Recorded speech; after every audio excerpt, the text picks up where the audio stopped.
Hey everybody, Thomas here. So I've got the Timberking Talon sharpener sharpening for me.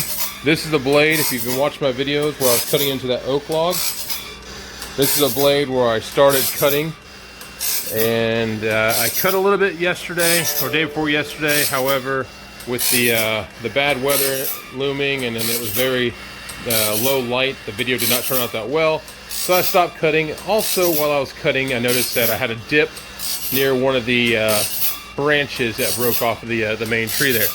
So if you see a dip in your blade, that's indicative of a blade that is not sharp. So go ahead and throw this on the sharpener. Actually, the set was not taken out on this blade, so I did not actually set it. From time to time, I'll find that I can save the life of a blade if I just do a light sharpening on it. And as you can see, all I'm doing is I'm taking that front face of that tooth off. I'm having it ride through the gullet just a little bit, and really it's hitting the back side of that tooth just to clean out. Now this is probably about the second time around right now. Yeah, it's the second time around. So it's not making as much of a contact, but I'm still wanting to get that nice clean face on the front of that tooth. Pretty neat if you can see.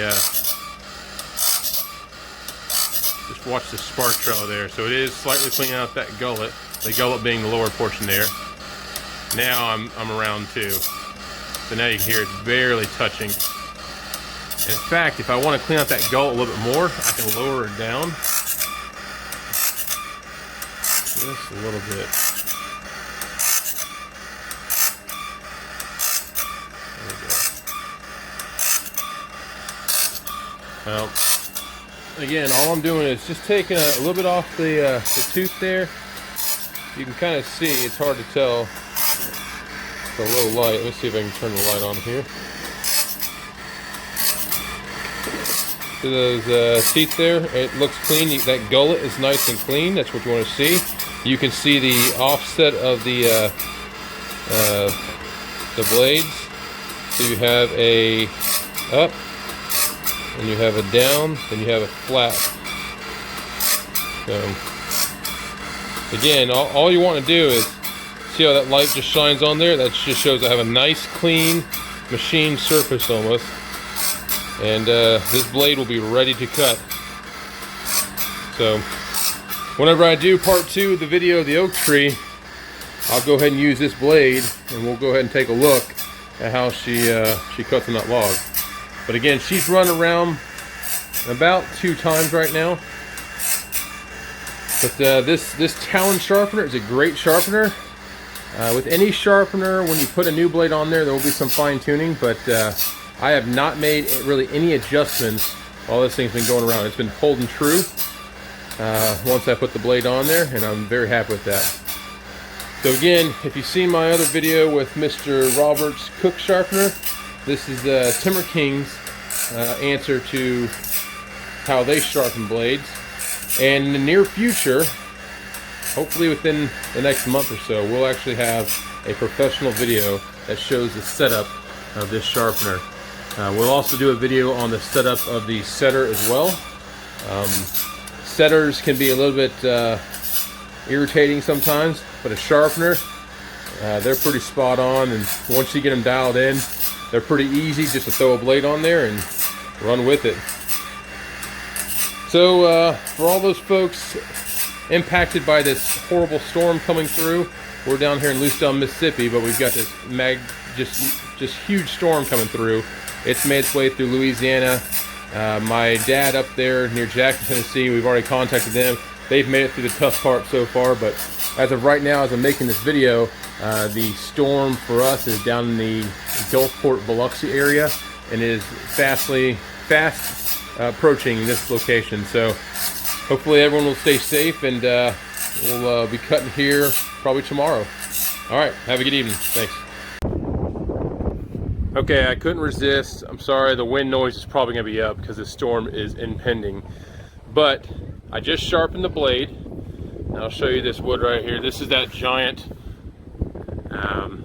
oak log, red oak log. This is gonna be not really a part of the video, but I gotta show one slab being cut on here. And the reason why I changed my blade You know, it was getting a little bit dull, and I'll show you. It's not the best indication, but right here, it goes from low and it raises up and then sinks down right here. And this is where there's a knot, where there's a branch that was trying to form off this tree here. Let's see if I can show the view. So it's hard to tell, but there is a slight hump right there. And when you start getting your boards to be wavy, there's a few things it could be. Number one thing, it's probably gonna be that you have a dull blade. Number two thing is you're going too fast through the log. Number three, and this kind of goes with 1 and 2, is if you have a knot, even though you may have a sharp blade, a knot can still cause your blade to rise. This blade, as you can see also, the set looks really good on it. I'm not leaving a whole lot of lines across the face of the wood, so that's why I decided to not actually change the set on that blade. I did a few spot checks, nothing out of the ordinary. I hit it 4 times. They all look good. So what I'm gonna do now is we'll go ahead and do a quick little video. I'll cut a slab off of this and verify that she is in fact cutting as she should. So get ready. All right, so I tried to find the best location where the wind will not get to the camera. You might see a little bit of wiggle there, and I apologize. As you can see, my water, as it's coming off the little tube right there, it's blowing all over the place. We have literally had like 30 to 40 mile an hour winds all night long. So what I've got right now, I'm gonna be doing an inch cut so I can get on my 1.5 scale. So this is kind of like not a throwaway board. I'll turn this board into cutting boards and stuff like that. We'll see. But I want to make sure my next few cuts are going to be spot on at 1.5 inches. So without further ado, here we go. Even though the blade looks like it's above the log, I assure you it's about 1 inch into the log.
So now I have my log ready for my 1.5 scale. So I took that little inch board off the top, roughly inch board. Let me go ahead and free up the camera here. So let's see how this blade cut. It felt good. This is a very, even though it's a 1-inch slab, it's a very large 1-inch slab.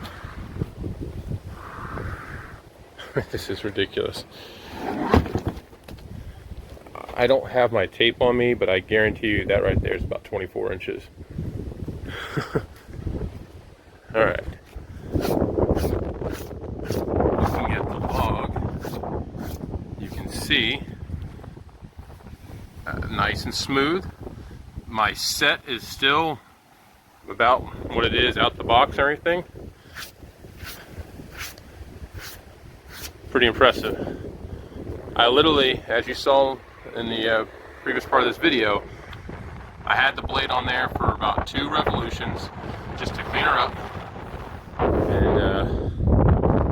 it's a nice smooth board, flat board too. So very happy. That sharpener does great. You can sharpen a blade for a number of times. I've sharpened some that made it 4 times. I've sharpened some that made it 6 times. It really depends on what type of wood you are cutting. And for this one, when you're cutting red oak of this size, it may be a bit rougher. Isn't that something? Look at that grain. This is insane. I almost wish I did that slab thicker, but again, I'm going to use this for a lot of stuff. That's about as pretty as red oak gets, in my opinion. I mean, that's a lot of lines, a lot of movement. It looks great. So, sorry, I have not done the finale cutting on this log here, but a little teaser. This video, I'm going to name it something along the lines of sharpening a blade, getting ready for part 2 of the big oak. I don't know. That's pretty. That's real pretty. So, I don't know even what I'm going to make out of this. This is going to be probably like bar tops, and I'm probably going to make a big table. I'm talking a real big table out of this. But not the problem. Oak takes a long time to air dry. If you're air drying it, we're talking it takes roughly per inch a year just to get it down to, you know, roughly 12-13%.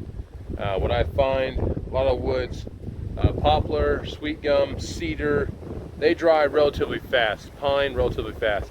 But when you start getting into really hard, dense woods like this, oak, mesquite, and some few others, they do take a while to dry. But man, that is absolutely gorgeous. Well, hope you enjoy. More will be coming out. Sorry, the weather today has put a hamper on a lot of things. Being back at work has slowed down some of my videos, but more to come. Very much excited. The 2000. Oh, there will be something going on at the end of March. I will put this out once we are for sure finalized. It looks like we're going to be doing an open house, doing a sawmill demonstration with some of the folks from Timberking up in Tennessee, like the last weekend in March, around that time frame. I'll have more information out as it becomes available, and also we may be getting another sawmill. I don't know. There's talk. My dad and I have been talking. There's definitely some talk. So more to follow, and hope you stay tuned and enjoy.